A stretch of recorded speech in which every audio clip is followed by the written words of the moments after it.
Mr. Javid Rehman, United Nations Special Rapporteur on the situation of human rights in the Islamic Republic of Iran. Welcome to Al-Arabiya, sir. Welcome. Thank you. I would like to start by asking you on the death penalty used in Iran. Iran continues to carry out the death penalty at one of the highest rates in the world. What are the charges that carry this death penalty? Thank you. That's a very important question. And Iran continues to be one of the highest executors of death penalty in the world. And there are over 80 offenses for which the Iranian criminal law applies the death penalty. And they range, there's a significant number of offenses that carry death penalty. And my concern is that the death penalty is applied for offenses that are not the most serious crimes as defined in international law, as defined by the Human Rights Committee, which works in pursuance of the International Covenant on Civil and Political Rights, to which Iran is a state party. The broad remit and the broad ambit of the death penalty, the application of death penalty. And that's why we saw over 250 individuals sentenced to death and executed last year. Now, the other problem is more a concerning one, which relates to the specific application of the death penalty to child offenders. I am deeply concerned that Iran is one of the very few countries which continues to execute child offenders, by which we mean children who were charged with an offense when they were not 18.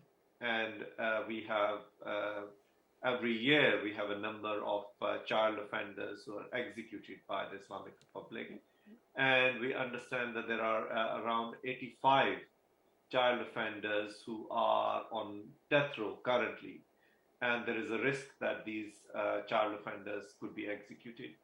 To immediately put a stop and put an end to this practice, which is unacceptable. It is unacceptable morally, it is unacceptable legally, because Iran has committed itself through its ratification of the International Covenant on Civil and Political Rights, as well as the ratification of the Convention on the Rights of the Child, not to execute child offenders. What is the minimum age of girls and boys who are subjected to the death penalty? If you look at the Islamic Penal Code, the Iranian Islamic Penal Code of 2013, what you would find is that the criminal responsibility starts for girls as young as 9 and boys as young as 15. So in law, that is the age where girl child and male child could be executed for certain offenses, by which I mean qisas and hudud offenses. Can political protesters be subjected to the death penalty? We have witnessed that a number of political protesters and political dissidents, human rights defenders have been charged with national security offenses or other offenses which carry the death penalty. So as I mentioned to you, the case of Naveed Afkari, Yes. who was executed last year in very unfortunate circumstances.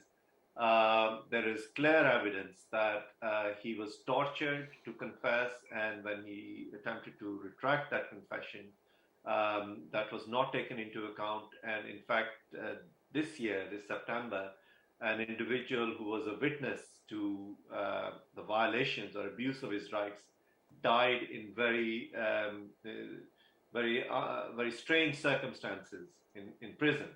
So my answer is yes, there are specific offenses that are designed and which are put into law and are implemented to put political dissidents and to implement the death penalty against political dissidents.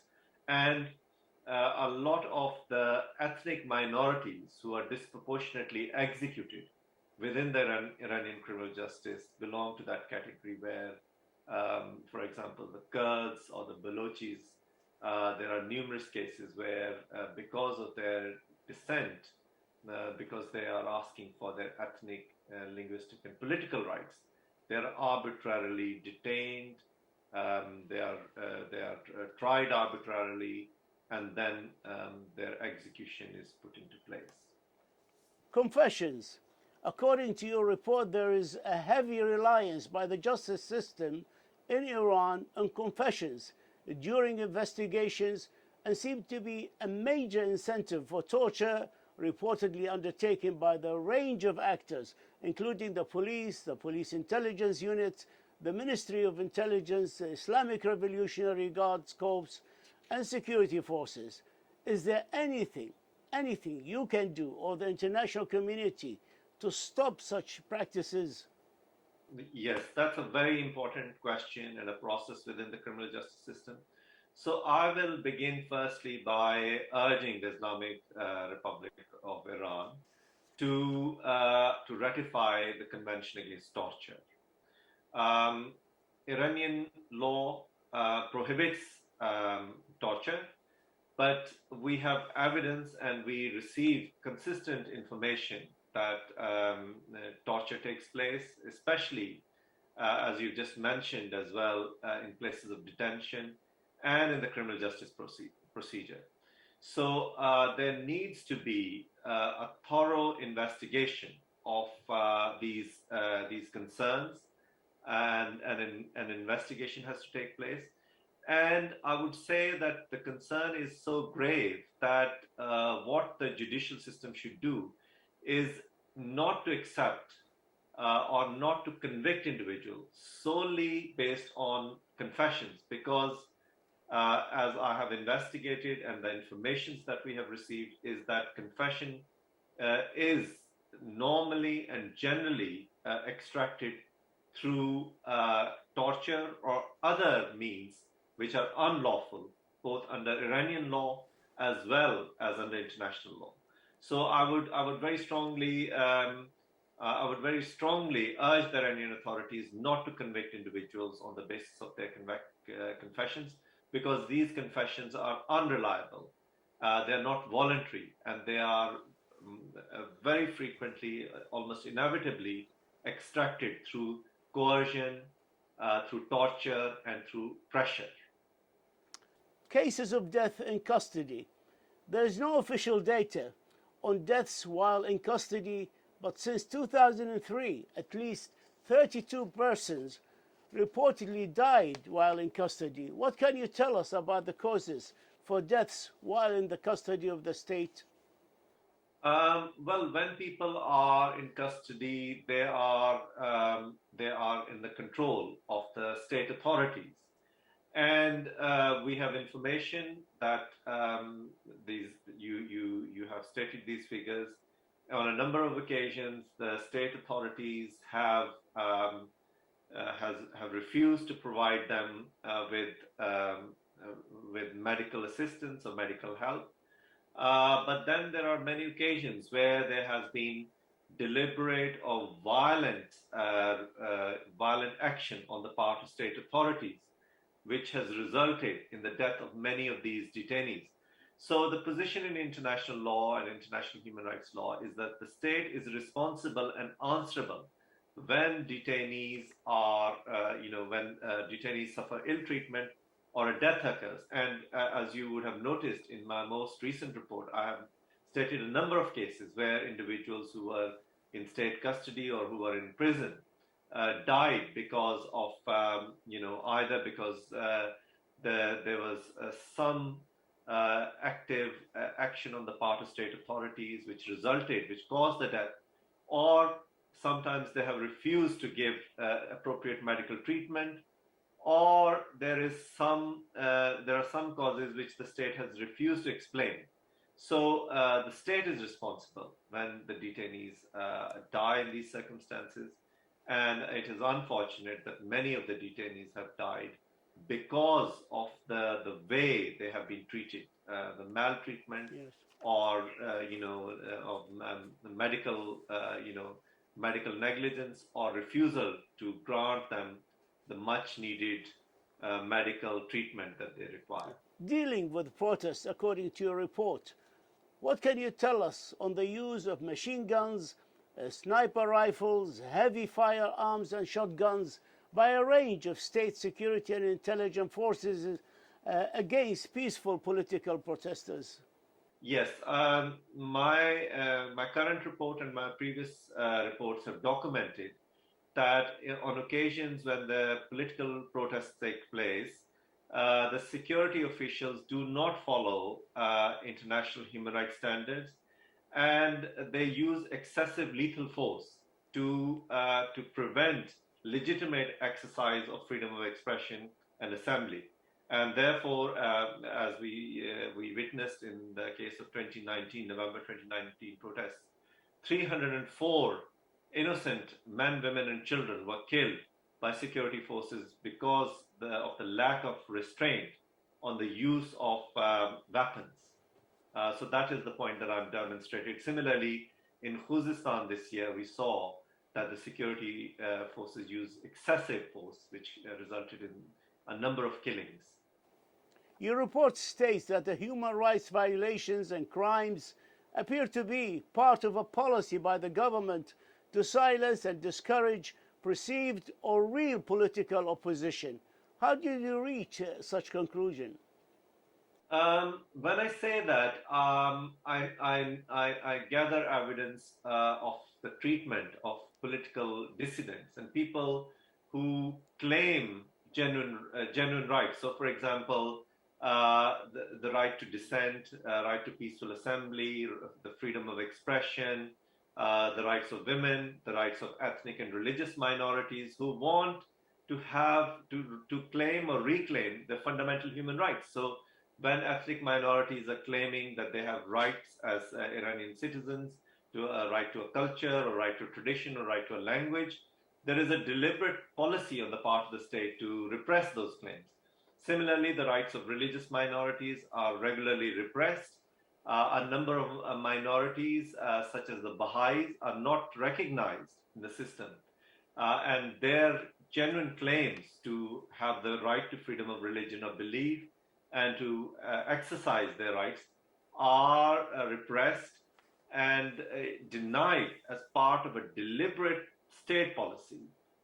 Repression is, in that context, is part of the state ideology. And if I may add, the repression of women, for example, when they want to have personal autonomy, not to have the hijab forced upon them. The state forces its ideology on women, which violates women's fundamental human rights. The last elections, do you believe the June elections were free and fair? I believe that the essential prerequisites for free, democratic, and participatory elections do not exist in Iran. There are far too many restrictions placed to violate fundamental rights such as the freedom of expression or opinion or the right to assembly. And the restrictions are so severe that individuals cannot genuinely participate or cannot have a genuine role in participatory governance. And I also mentioned the consistent intimidation, harassment, and targeting of human rights defenders or political campaigners. So in that environment, unfortunately, there cannot be any free and democratic elections, as the international standards tell us. Have you seen any improvement of human rights application in Iran since President Ibrahim Raisi took office on the 3rd of August of this year? I have to say, unfortunately, I have not seen any positives, any progression on the human rights front. I think there is an opportunity now for President Ibrahim Raisi to genuinely embrace human rights. So, for example, one of the key tests would be for the Iranian authorities to allow me access to Iran, which would be in compliance with my mandate as provided by the Human Rights Council. Again, good indicator would be if they could engage with me more fully and to apply and to recognize and to implement some of my key recommendations. I have not seen any of that. I have not seen a positive indication that they are willing to allow me access or to have a further engagement with me on the human rights front. In your briefing to the General Assembly Third Committee on Human Rights, you said last Monday, and I'm reading here what you said, that accountability will be the focus of your mandate for the coming period, but in the same briefing you noted individuals who face allegations of being involved in the commission of serious human rights violations remain in powerful positions, including at the highest level of public office. How do you intend to focus on accountability? Yeah, I agree that I made these observations, and I'm committed, and my mandate remains committed to accountability. It is very important that accountability is conducted in a fair manner. And if we are going to have accountability conducted in this manner, then it is inevitable that we look at the people who have been responsible for these widespread human rights violations and individuals who have been in charge of their political positions. They must not have impunity. So this is what my mandate focuses. I'm going to be looking at instances where gross and serious violations of human rights have taken place, including the 1988 enforced disappearances and mass executions, the 2019 excessive and lethal use of force, and the COVID-19 debacle and the tragedy which has resulted in the deaths of hundreds and thousands Yes. of casualties. Yes, I understand, sir, but how do you intend to implement this accountability without a major change in the system in Iran? I think, I perceive that accountability can be conducted at various levels.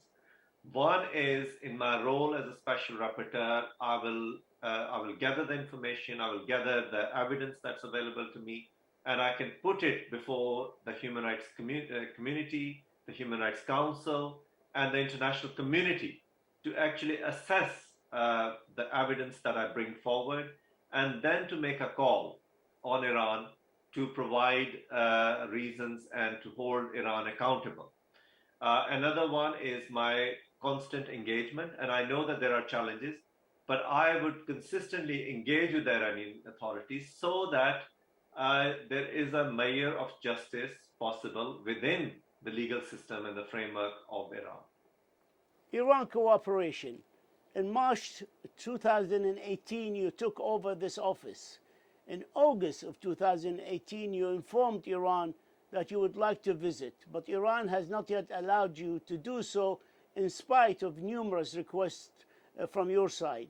How important is it for you to visit Iran for your reporting, and is the refusal by the government to receive you in Iran affecting your reporting? You're right that as soon as I took the mandate, I requested the Iranian authorities to allow me access to the country, because that is part of the resolution and that is part of my mandate. That's a very important part of my mandate, to go and investigate human rights violations and then to report to the Human Rights Council and to the UN General Assembly. Iranian authorities have refused until now, and they have consistently refused that. It's an important part of my mandate to be physically able to visit Iran and investigate human rights violations. But that said, if the Iranian authorities are refusing to allow me access, I have so many sources to rely upon, and I am continuing to do my work, and I'm committed to doing my work and to presenting my reports to the Human Rights Council and to the General Assembly And if I can briefly say, there are so many sources, including my engagement with the Iranian authorities. I'm committed to having a dialogue with the Iranian authorities. I'm committed to working with the civil society, with the non-governmental organizations, with individuals who are victims of human rights violations. So this tactic of refusing me access is not going to stop me from fully completing my mandate. Mr. Javid Rehman, we thank you for this exclusive and important interview and for your insight and for your reporting, wishing you the very best in your efforts to support human rights in Iran. Thank you, sir. I will express my thanks to you and to people who are viewers, who are going to watch this interview, and to say to them that we need to focus on the human rights violations being committed in Iran. And it is very important that these individuals, your viewers, support me in my mandate, and we support the international community to collectively improve the human rights situation in the Islamic Republic of Iran. And I thank you very much for your time and the time of your viewers. Thank you.